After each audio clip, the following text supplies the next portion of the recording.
Assalamualaikum warahmatullahi wabarakatuh. Jumpa lagi di channel Aspal Edu. Kali ini saya akan membahas modul untuk pembatik level 1. Dalam hal ini, pada video kali ini saya khusus akan membahas modul 1 tentang pengenalan perangkat TIK dasar. Pada modul 1 ini ya, kita melihat bahwa modul ini sudah disahkan tahun 2020 ya.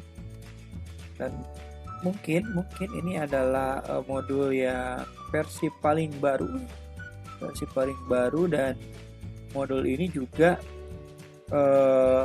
tentunya sangat sesuai dengan keadaan yang ada pada saat ini. Kita lihat dari pendahuluan ya. Jadi pada modul ini dibahas tentang pengenalan ya. Apakah Bapak dan Ibu sudah familiar dengan perangkat TIK ya, seperti laptop atau smartphone? Saya yakin ada yang sudah terbiasa, ada yang juga terkadang masih jarang menggunakan perangkat-perangkat ini secara efektif gitu ya. Kemudian modul dilanjutkan ke pengenalan perangkat keras komputer. Nah, pada pengenalan perangkat keras komputer ini kita juga akan mengenal jenis-jenis input komputer. Ya ini dia ya. Tadi diawali dulu dengan quiz ya. Perangkat input komputer ini terdiri dari keyboard dan mouse ya. Kemudian ada kartu e-tol. Kartu e-tol ini menggunakan teknologi RFID atau Radio Frequency Identificator. RFID ini adalah sistem identifikasi tanpa kabel yang memungkinkan pengambilan data tanpa harus bersentuhan seperti barcode dan magnetic card seperti ATM. RFID ini banyak dipakai di berbagai bidang, salah satunya dalam bidang transportasi. Dalam bidang transportasi terdapat inovasi baru yaitu kartu e-tol. Kartu e-tol ini digunakan untuk menggantikan pembayaran untuk masuk gerbang tol ya, itu ya. Kemudian ada scanner atau pemindai, berfungsi untuk mentransfer atau mengkonversi gambar atau teks manual menjadi data digital sehingga dapat dimengerti oleh komputer. Salah satu contoh mesin scanner yang sering kita jumpai di minimarket adalah barcode scanner. Nah, barcode scanner ini berfungsi untuk mengkonversi gambar barcode menjadi data digital, biasanya berupa data harga dan jenis barang, sehingga dapat dimengerti oleh komputer dan akhirnya bisa dicetak menjadi struk belanja sebagai bukti pembayaran yang sah. Ada webcam ya, web kamera merupakan sebuah kamera kecil yang bisa diletakkan di dalam sebuah komputer. Pada laptop, web kamera merupakan salah satu perangkat input standar yang ditanamkan. Sedangkan pada komputer desktop, web kamera merupakan salah satu perangkat input tambahan. Yang kedua, jenis-jenis perangkat proses komputer ya. Jadi kalau tadi ada perangkat yang A itu ada perangkat input ya. Nah, sekarang ada namanya perangkat proses.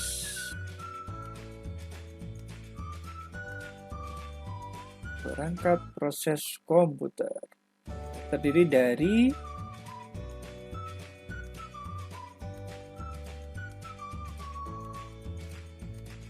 CPU ya. Perangkat proses komputer itu merupakan CPU atau Central Processing Unit yang merupakan unit proses utama dan terpenting dalam komputer yang mengendalikan seluruh proses pengolahan data, mulai dari membaca data dan peralatan input, mengolah dan memproses sampai mengeluarkan informasi output ke perangkat output ya. Jadi Nah, CPU ini biasanya terdiri prosesor inti dari CPU, ada mainboard ya, ada RAM atau memori, random access memory.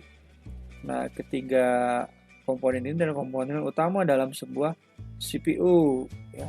Selain ada juga perangkat lainnya seperti hard disk atau tempat penyimpanan dan media pembaca disk ya, berupa DVD ROM ya.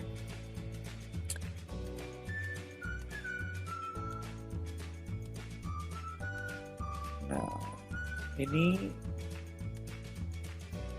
saat ini katanya selain komputer maupun laptop, kita juga sudah sering menggunakan smartphone sebagai alat komunikasi maupun komputasi.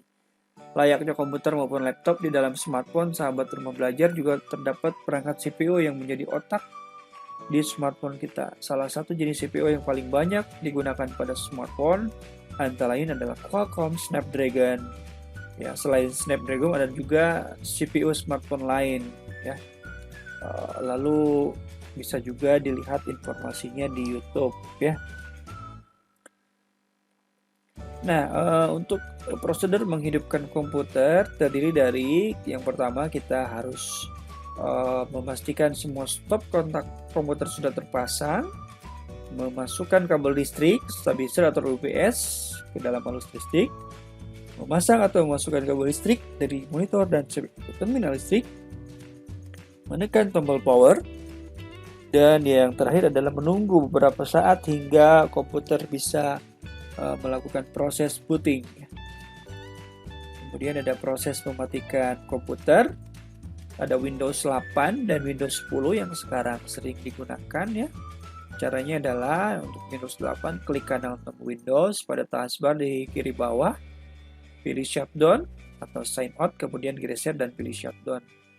Kemudian kalau Windows 10 itu pada taskbar bawah kiri di logo power, kemudian pilih shutdown. Tunggu beberapa saat hingga komputernya bisa mati dengan sendirinya. Kemudian yang selanjutnya adalah jenis-jenis perangkat output komputer. Nah, ini ada monitor, ada proyektor. Proyektor ini fungsinya untuk sama dengan monitor ya. Namun proyektor ini biasanya bisa menembakkan gambarnya ke layar ya, atau ke tembok sehingga gambarnya pun lebih besar. Ada printer ya. Printer ini saat ini sudah menggunakan teknologi laser, jadi proses pencetakannya pun sangat cepat. Ada speaker.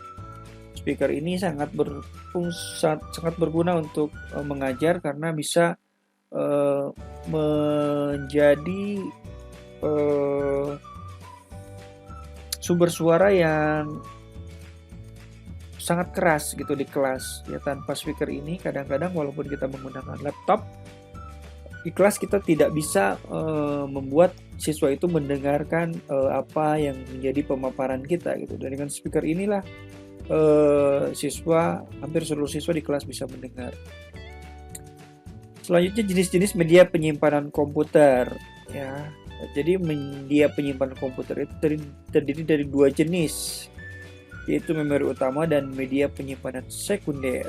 Memori utama atau main memory biasa disebut juga dengan memori primer atau primary memory, dan memori internal atau internal memory. Komponen ini berfungsi sebagai pengingat.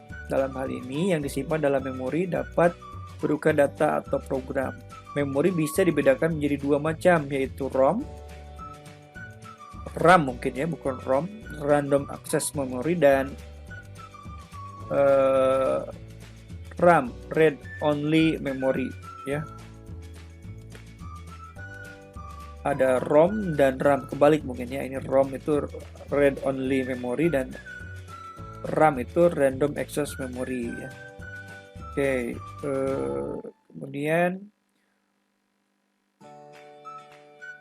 Nah, untuk media penyimpanan sekunder itu bisa berupa hard disk ya. Nah, hard disk ini untuk teknologi saat ini sudah menggunakan namanya SSD atau Solid State Drive. Jadi kalau dulu hard disk itu di dalamnya berupa piringan yang berputar dan biasanya cukup agak besar bentuknya ya. Kalau sekarang hard disk di komputer itu sudah berbentuk SSD yang bentuknya lebih compact, lebih kecil. Ya, ada yang berupa kotak, ada juga yang bentuknya seperti RAM ya. Kemudian ada flash disk. Nah, untuk SSD ini kecepatan membacanya itu sangat cepat sehingga kalau komputer menggunakan SSD itu proses bootingnya itu bisa 5 kali atau 6 kali bahkan mungkin 10 kali lebih cepat dibandingkan dengan hard disk biasa gitu ya. Jadi sangat-sangat cepat gitu. Makanya kalau Bapak dan Ibu menggunakan SSD di laptopnya bisa dibedakan bagaimana perbedaan performanya ya. Kemudian kita akan lanjut ke kegiatan belajar 2. Menggunakan perangkat lunak untuk pembelajaran. Ya, kita latihannya kita lewat ya. Jadi perangkat lunak itu ada perangkat lunak sistem atau sistem software. Ada yang namanya sistem operasi ya. Jadi sistem operasi komputer itu yang paling populer ada namanya sistem operasi Windows. Kemudian ada sistem operasi Linux, ini jarang digunakan karena kurang familiar ya. Kemudian ada namanya sistem operasi macOS untuk produk-produk keluaran Apple. Ini juga banyak digunakan oleh beberapa kalangan yang mencintai program atau produk-produk dari Apple. Kemudian sistem operasi pada handphone itu ada sistem operasi Android, ini yang paling banyak sekali digunakan ya. Sampai versi Marshmallow, Oreo, Pie dan lain-lain yang terbaru gitu. Ada sistem operasi iOS ya. iOS ini adalah sistem operasi milik Apple untuk HP ya. iOS itu digunakan selain untuk iPhone, sekarang digunakan untuk iPad dan iPod Touch ya. Kemudian sistem utility. Nah, sistem utility ini adalah untuk mengoptimalkan fungsi dan kinerja komputer ya. Sistem utility ini. Sistem utility ada 2 yaitu utility internal bawaan, contohnya file manager dan screensaver, sedangkan program utility eksternal bukan bawaan, contohnya antivirus dan kompresi file. Ya, untuk bawaan ini biasanya kita mendownload di internet, banyak yang gratis ya. Antivirus contohnya ada Smadap, Avast, kemudian ada NOD, kemudian ada Avira dan lain-lain. Untuk kompresi file yang paling terkenal adalah WinRAR sekarang ya. Perangkat lunak aplikasi atau application software. Nah, ini untuk application software ini adalah jenis perangkat lunak yang memiliki kemampuan dan fungsi-fungsi tertentu sesuai kebutuhan. Contohnya perangkat lunak Office untuk produktivitas kerja, perangkat lunak pendidikan, dan perangkat lunak bisnis. Ya. Berikut adalah perangkat lunak untuk aplikasi komputer dan handphone. Satu perangkat lunak aplikasi komputer ada Microsoft Office, pengolah kata, word processing, pengolah angka, Excel processing, pengolah untuk PowerPoint itu PowerPoint processing. Ada Photoshop. Kemudian perangkat lunak untuk handphone itu ada WhatsApp, Google Map, Waze, kemudian ada Instagram dan lain-lain ya. Nah, berikut adalah contoh jenis perangkat lunak aplikasi lainnya saat ini. Ya, ada WordPad, ada Oracle, ada Spreadsheet, itu Apple Number, Microsoft Excel, multimedianya ada Real Player, Media Player, presentasinya Microsoft PowerPoint dan Keynote, enterprise-nya adalah Customer Relationship Management System, information software-nya adalah Document Tool, Resource Management Tool, education software-nya itu adalah Encarta, Britannial, matematik, dan lain-lain. Inilah banyak sekali kalau software ya. Ini bisa dibaca saja. Lalu kita akan beralih ke macam-macam sistem operasi. Ya, sistem operasi itu ya ada banyak. Ada Android yang dikembangkan oleh Google, Amigaos oleh Commodore, AIX oleh IBM, Chrome OS oleh Google, Corel Linux oleh Corel, iOS oleh Apple, Mac OS oleh Apple, Symbian oleh Nokia, dan lain-lain. Tapi dari sekian banyak OS ini, hanya beberapa yang sangat eksis saat ini, yaitu di Mac OS dan iOS oleh Apple, dan Android oleh Google gitu ya. Dan Microsoft Windows dari Microsoft yang lainnya masih kurang populer ya. Jenis-jenis sistem operasi smartphone, ada Android ya. Sebenarnya Android adalah sistem operasi berbasis Linux yang dirancang untuk perangkat bergerak layar sentuh seperti telepon pintar atau smartphone dan komputer tablet. iOS Apple ini dikembangkan oleh Apple ya. Apple ini pertama kali diperkenalkan bersama dengan Apple iPhone pada bulan Juli 2007. Nah, pada pertengahan 2010 baru diganti nama menjadi iOS. Windows Phone ini sudah jarang juga. Symbian apalagi sudah ya tinggal sejarah ya. Nah, kalau Firefox ini juga pengembangannya tidak terlalu gencar ya, tapi memang beberapa informasi tentang OS Firefox ini memang sedang dikembangkan gitu, tapi belum menjadi tren gitu ya. Ada Ubuntu sama, ini juga tidak menjadi tren. Kita lanjut ke macam-macam software aplikasi. Ada portable document format PDF creator ya. Seperti macam software ini berfungsi untuk memungkinkan untuk membuat dokumen PDF dengan kualitas profesional. Oke, dan untuk pembuatan dokumen PDF ini sebenarnya di Microsoft Office sendiri sudah memungkinkan ya.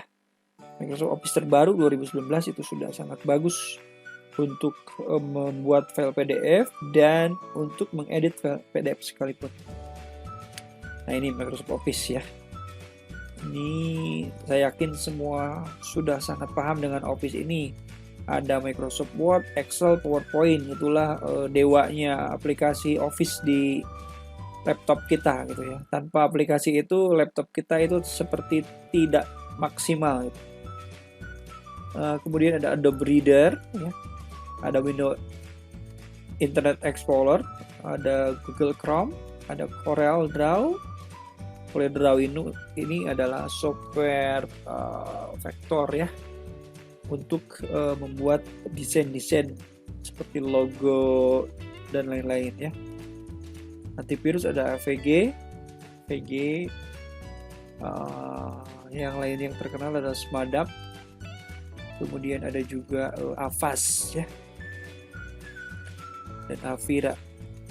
Macam-macam perangkat lunak. Oke, perangkat lunak itu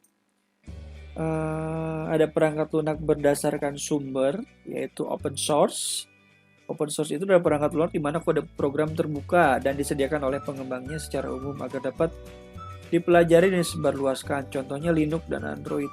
Android itu adalah open source dari Google, jadi semua orang bisa mengembangkannya. Kemudian ada closed source, adalah perangkat lunak di mana kode programnya tidak terbuka untuk umum. Perangkat lunak berdasarkan lisensi, ada freeware, shareware, commercial software. Nah, untuk freeware ini paling banyak yang diburu ya. Ada Smadap, Winamp. Nah, Winamp ini sudah wafat juga ya. Avira dan Opera. Kemudian untuk shareware ini ada WinRAR, IDM, WinZip, Microsoft Office Ya, kalau shareware ini biasanya fitur-fiturnya terbatas dan biasanya nanti kita diharuskan untuk membeli jikalau ingin aplikasinya itu full fitur ya. Dan biasanya juga ada yang disematkan iklan di dalam shareware ini. Komersial software untuk tujuan komersial ya. Contohnya CorelDRAW dan Photoshop. Nah, ini tidak dibagikan, bahkan dari awal pun software-software seperti ini harus dibeli. Selanjutnya perangkat lunak berdasarkan perangkat. Ada komputer meja desktop ya, komputer pribadi yang ditujukan untuk penggunaan secara umum di satu lokasi. Ini berlawanan dengan komputer jinjing atau komputer portable. Komputer jenis ini dirancang untuk diletakkan dan digunakan di atas meja. Nah, biasanya di kantor-kantor itu komputer desktop itu masih menjadi hal yang boleh dikatakan wajib lah ya, karena biasanya komputer desktop ini spesifikasinya tinggi untuk di kantor-kantor, seperti software untuk mendesain grafis, software untuk misalkan pengedit video gitu ya, itu kan memang harus speknya komputernya harus tinggi sehingga dipandang untuk menggunakan laptop itu tidak terlalu mumpuni, makanya digunakanlah komputer desktop. Namun untuk komputer-komputer user itu nomor 2, komputasi bergerak, sekarang itu lebih cenderung digunakan oleh masyarakat umum. Contohnya ada laptop, PDA mungkin sekarang diganti oleh tablet ya, tablet dan ponsel. Nah, ini yang cenderung digunakan oleh banyak orang itu nomor 2, yaitu mobile computing. Dan yang ketiga, komputasi awan atau cloud computing. Nah, ini adalah teknologi terbaru yang menjadikan internet sebagai pusat server untuk mengelola data dan juga aplikasi pengguna. Cloud computing memudahkan pengguna untuk menjalankan program tanpa harus menginstal aplikasi terlebih dahulu dan memudahkan pengguna untuk mengakses data dan informasi melalui internet. Jadi, dengan adanya cloud computing ini, kita tidak perlu memerlukan lagi namanya flash disk gitu ya. Tidak perlu lagi menggunakan CD-ROM atau DVD-ROM gitu. Karena dengan komputasi awan itu data-data kita semuanya aman, disimpan di sebuah server yang bisa ditarik datanya kapan saja. Nah, untuk cloud computing ini saat ini untuk Google ini menyediakan dengan nama Google Suite, dan untuk Office itu namanya Office 365. Oke, kita lanjut ke software khusus untuk kompresi file. Nah, ini sangat penting juga karena file-file di internet biasanya ketika di-download itu menggunakan kompresi. Tujuannya apa? Tujuannya supaya misalkan data yang banyak, file yang banyak itu bisa disatukan dalam satu file. Lebih compact, lebih kecil ukurannya karena dikompres, dan untuk mendownloadnya pun lebih mudah. Namun seperti itu karena kita akan sulit menggunakannya kalau kita tidak tahu cara untuk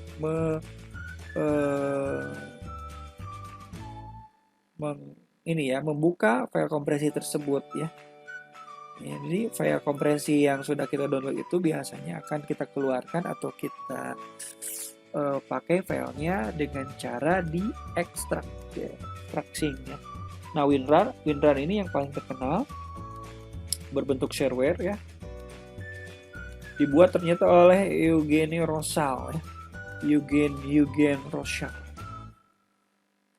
cukup melegenda ya.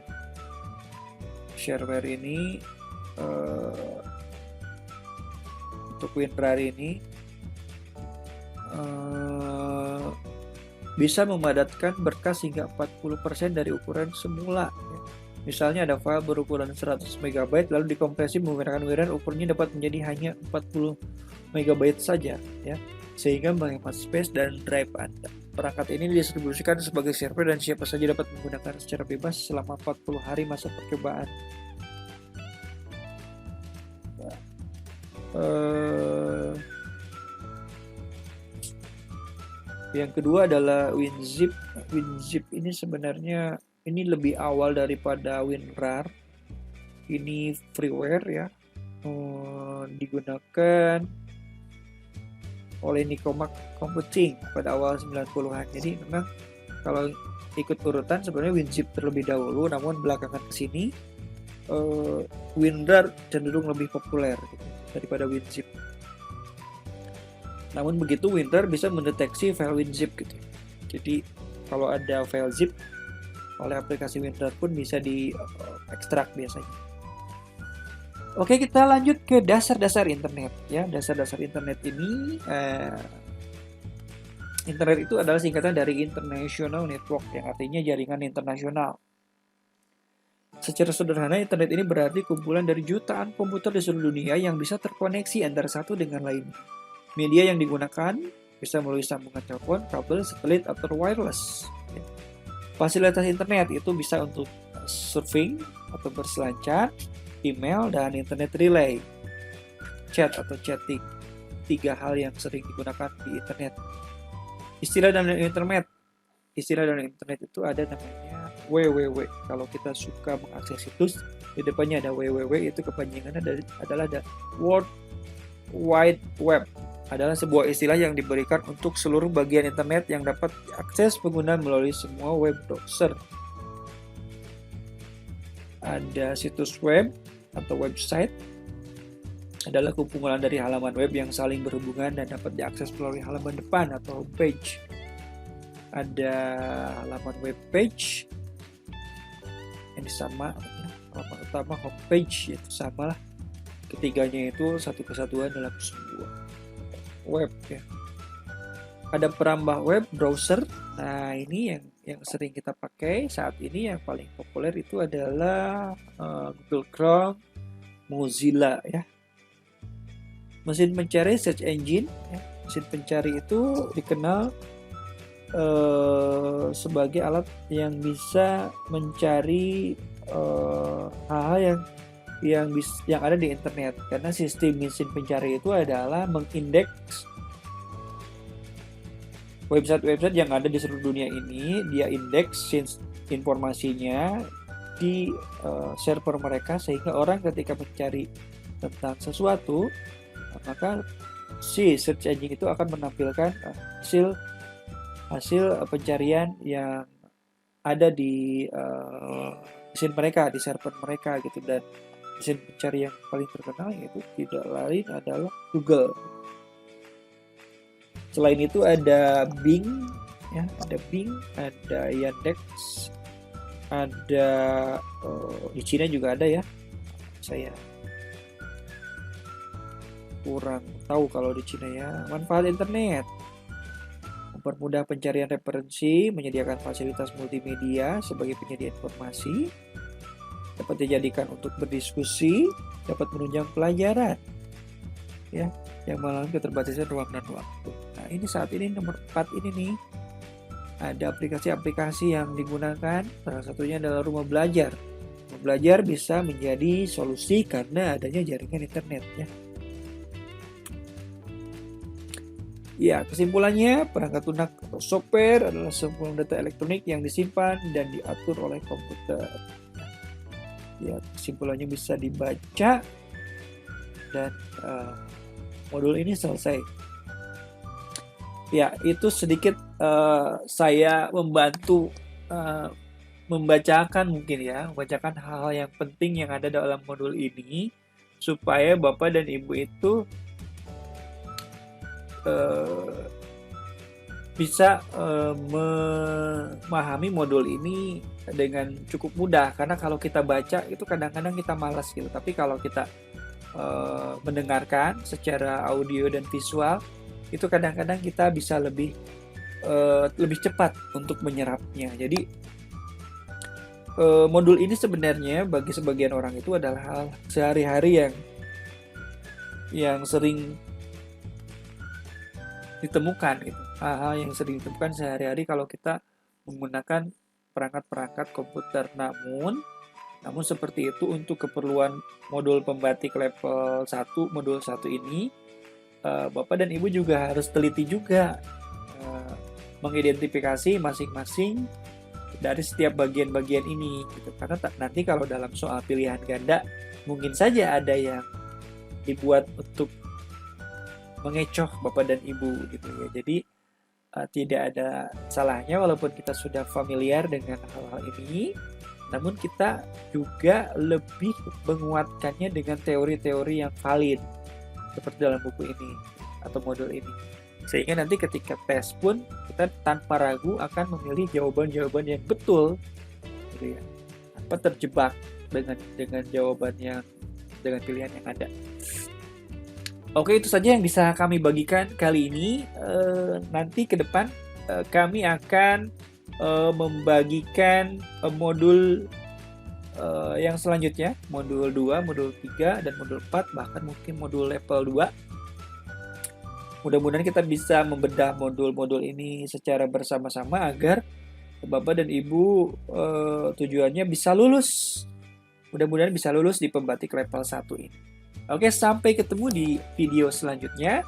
Jangan lupa untuk subscribe channel Aspal Edu, karena dengan subscribe dari Bapak dan Ibu itu adalah motivasi besar bagi kami untuk mengembangkan konten-konten lainnya di masa yang akan datang. Terima kasih. Wassalamualaikum warahmatullahi wabarakatuh.